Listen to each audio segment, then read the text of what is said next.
Welcome, fiends, friends, and familiars. This is Matt Orozco here from Macabre Daily, and I'm joined today by producer Tyler Davidson, who is part of the movie Buddy that'll be coming into theaters on August 28th. And Tyler, you're an award-winning producer from multitude of films across the independent and the mainstream. So really excited to have you here today to share a conversation.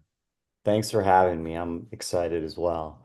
Well, we were just talking before I hit record about our Cleveland commitments and being there. So, before we get into the Ohio-ness of it all, my first question is really about the pitch meeting for Buddy because this is such an insane. I don't want to say insane. That's doing a disservice almost. This is such a unique idea, and given that Casper has kind of made a mark for himself as being this kind of eccentric, almost crazy genius. What was the pitch meeting like for Buddy, and what is it that got you thinking, yeah, I think there's something here? Sure. So, Buddy came to me actually through our producing partners on the film, Boulder Light. Some of your audience may know their work. They did Weapons fairly recently, but Yeah. at one point they had made Barbarian, and they've done a lot of just great titles in the genre.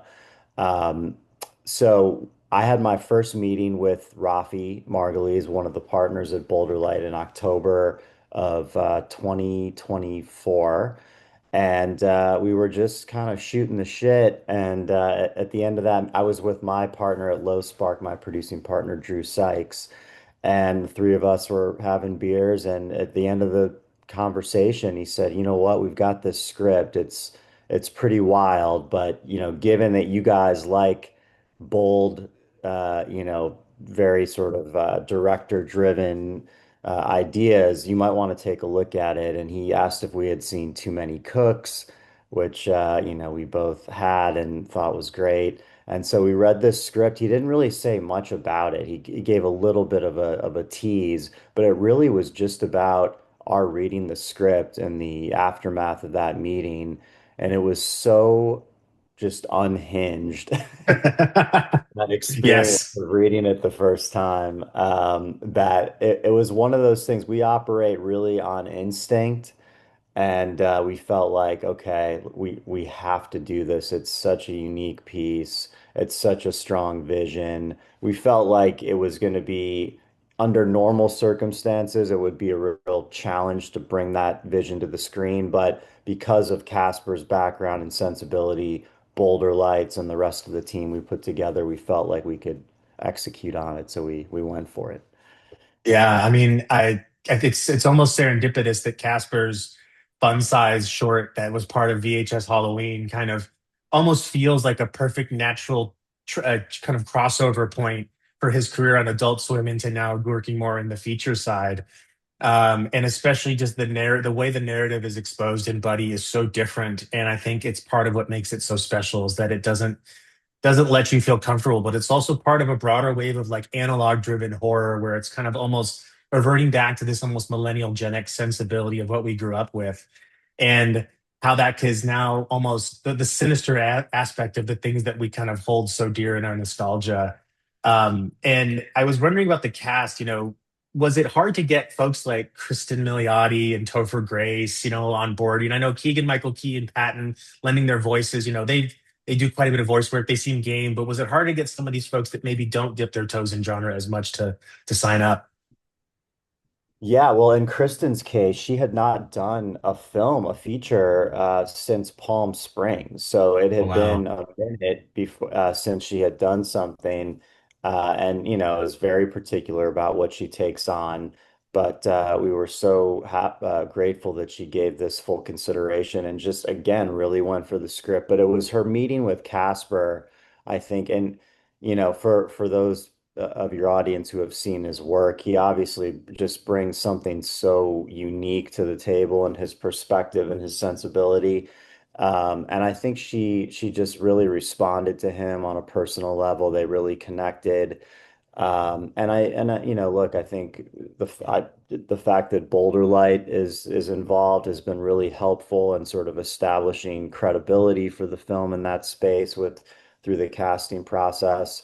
But she went for it, and everyone kind of followed suit. I think she was really the first person outside of the kids Mm. that we cast through a casting director in that process. She was really the first big name to come on board, and the rest followed from there. Yeah, I mean it's great. I mean it's again the serendipity of it all is that she just kind of had this big day, big almost resurgence, if you will, from the Penguin series that Right. demonstrated that she's got massive chops, and then of course we see her in something like this and horror being so prominent in the zeitgeist right now. I mean, you're on the producing side, it'd be interesting to hear your perspective on why genre is having such a moment right now because it's always been there. Horror films, sci-fi has always kind of been there, but it's always been seen as kind of this unspoken thing that we know we need to have. We know it makes money, but we don't necessarily want to put our names behind it. Whereas now, it feels like everyone wants to get into the horror business. So, what has been kind of your take on this popularity surgence in the past few years? Yeah, it's interesting, and obviously the origins of Buddy for us predated the phenomenon that occurred this year with Backrooms, Obsession, and other films. But I just think specific to the sort of idea of analog horror that you made reference to, I think that there's a case to be made that no genre is really just kind of giving people such an intense emotional response and moving audiences in that way as much as horror is now. And I think again, just the uniqueness that we're seeing, like the approach and from so many different angles of how to t take this on, and it just feels, especially these films that we're talking about from, that broke out this year, and Undertone, all of them. It's like I think people want something that feels original, creative, authentic. I really don't believe that this sort of like this climate we're in where AI is taking hold. I think people want something that kind of responds to that, maybe not so overtly, but certainly in its crafting. And we really leaned into that with Buddy. I I mean, know. again, it wasn't like such a deliberate response to the AI situation, but we were very proud of every aspect of Buddy being so handcrafted and practical and all of its effects and sets and everything to do with it. And I think people are responding to that authenticity. So yeah, we'll see. I mean, I think you're spot on about the effects, especially. I think people crave this handcrafted style. And especially something like Buddy, it just, in hindsight, having seen it, it wouldn't work if we were trying to augment CGI on everything because the battle damaged Buddy that we get at one point is worked so well because it's practical and because it's like it throws you for a loop of thinking, wait a minute, is that thing like organic? Like is that so? Right. It's such a great and there's so many moments in here where it reminds us that without practical effects, the emotion we get from these scenes is much less palpable and potentially just not even missing the mark entirely. And this film. Oh, sorry.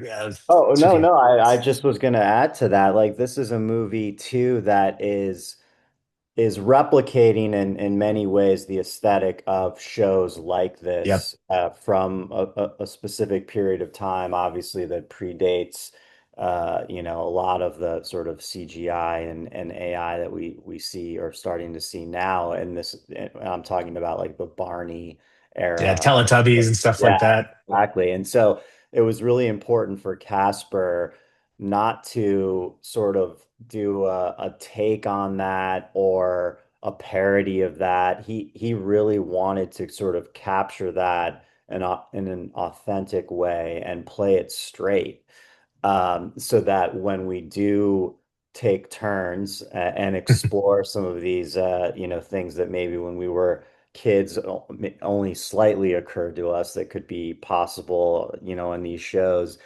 When we take that turn in the movie, you really feel it because it's so grounded in like an authentic take of what those shows really were like. I mean, complete with the sort of the aspect ratio and the lighting of the sets and the degrading of the lens and the camera to get that kind of 90s look. And that was really important to him, and it all works together in that way. Yeah, I think Casper's ability to make the absurd real Yeah. and fearful is really is really one of his greatest strengths because again, going back to fun size, it's such an absurd concept, but the delivery is genuinely terrifying when you're seeing what's going on. And it's kind of like in Buddy, it's like you don't know how to feel. You feel uncomfortable, but you feel safe still. And then as the movie progresses, it slowly makes things more and more unsafe to the point where you can't deny what you're seeing is truly out there, and then you're bought in. And at that point, the film geniusly kind of pivots in a wonderful way midpoint. And there's so many. I think again, it's hard to talk about the film without going too much spoilers, but I think the narrative misdirections and kind of all the things that are done to help keep viewers engaged is in line with kind of the emphasis on hand-built, tangible, practical effects, and that it's all about natural means to keep people involved as opposed to artificially encouraging them to stay to stay participatory. And filming in Northeast Ohio, we don't there is a blossoming film business in Ohio at the moment, and we're both Clevelanders, so I think it's great to see that films like this are getting made there. But what is your kind of take on like the not only having this film made in Ohio, but the possibility of more features being made there as well? Yeah, I love shooting films in Ohio. I've been doing it for a long time. Sort of a first breakthrough film in my career was a movie called Take Shelter that we shot in Northeast Ohio, but we've done a number of films there since. Great crew, great local cast, amazing locations, like really outside of mountains.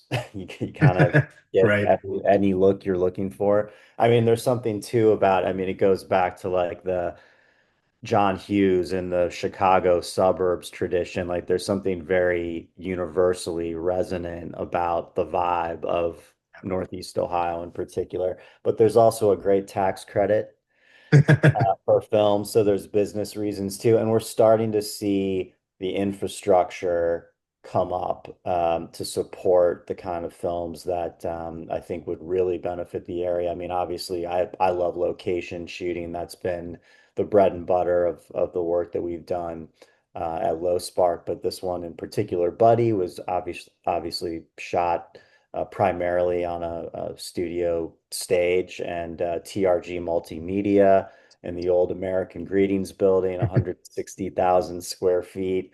It was just perfect for us. So I think we're starting to see more and more facilities pop up that are making more things possible on the film landscape. Yeah, I think there is. It's an underserved area. As someone who lived in LA for a long time and is now seeing the business kind of realize that there's a lot other places to film. I mean, I think Atlanta was the big kind of Yeah. canary in the proverbial coal mine of telling everyone like, hey, you can film elsewhere and create an ecosystem for the entertainment industry. Um, and of course, I'd love to see more filming in Ohio in the future because I think there's just so much just talent and as you said, crew, great people that want to do great work. And my last question for you, Tyler, is really just kind of more broad in terms of um, where do you see this all going from here? I mean, we've got films like Buddy, in the same releasing in the same year as something as abstract as like The Backrooms, right? And these are both wildly different interpretations of genre, and so it almost feels like we're having. It almost feels like there's something we should be worried about on the other side of this. Like, is it too good? Are we at our peak, or do you think that there's still this sustained amount of creativity that's going to carry us forward? Yeah, I think honestly that this is just the beginning of a new wave that feels very much like not just for the genre, but I would say I would put it more in the category of the theatrical experience. Yes. I think that that's here to stay. I think, one of the reasons that that's the case is we're seeing Gen Z, younger audiences, really. I have kids, and they're going to movies in ways that they weren't a few years ago. Same with their friends. Um, it feels like it's something that could be sustainable.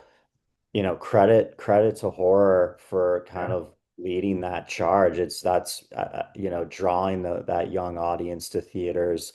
But I think people are recognizing the value of that communal experience.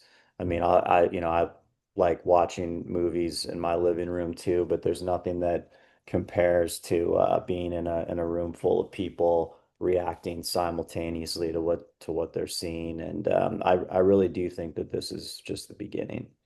Yeah, I think you're spot on there. And I think that, when people talk about the death of theatrical, I think what they're mostly trying to lament is the you know the fact that convenience can only give you so much, and the reality is that like that experience of being at home does give us a lot, but being in a theater where everyone respects for the most part the sanctity of being in the same room together. So there's moments that I think you're right about younger folks, is that they've grown up in a time when, especially with COVID, they didn't maybe get that same interpersonal interactions with each other, whereas movies now can be that community, almost a third space for people to be. And that experience of watching a movie with others is always augmented. I mean, there's movies that you will have a better perception of simply because you saw them with others or you saw it in a theater. And so that experience adds an element that you can't replicate. And I think you're just so spot on that but the more that the studios and and the producers and folks like yourself and your teams bring things that make people want to get out and see them, that studios go out and see them. But I think it's more like, we don't necessarily need a franchise movie all the time. And we're on the target for our biggest summer at the movies in years. Yeah, And it's not because of Marvel, right? No shame or anything to Marvel or anything, but it's not because of Marvel or right. Disney or anything like that. It's because genre films, interesting new, indies are coming in and getting more play. So thank you for the work you're doing, Tyler, to bring those films to folks like us, because I know it's not easy to get, especially a film like Buddy. It feels like something like maybe 10 years ago people would you'd be laughed out of a room for, but now people like yourself are giving these honest chances. So, reminder for everyone: please watch Buddy in the theater on August 28th. You will have the best time. Yeah. And Tyler, truly appreciate your time today. Oh, no, thank you so much. I really had a great time here and hello to your audience. And yeah, August 28th. Thanks, Tyler. Yeah, and all right, take care, man.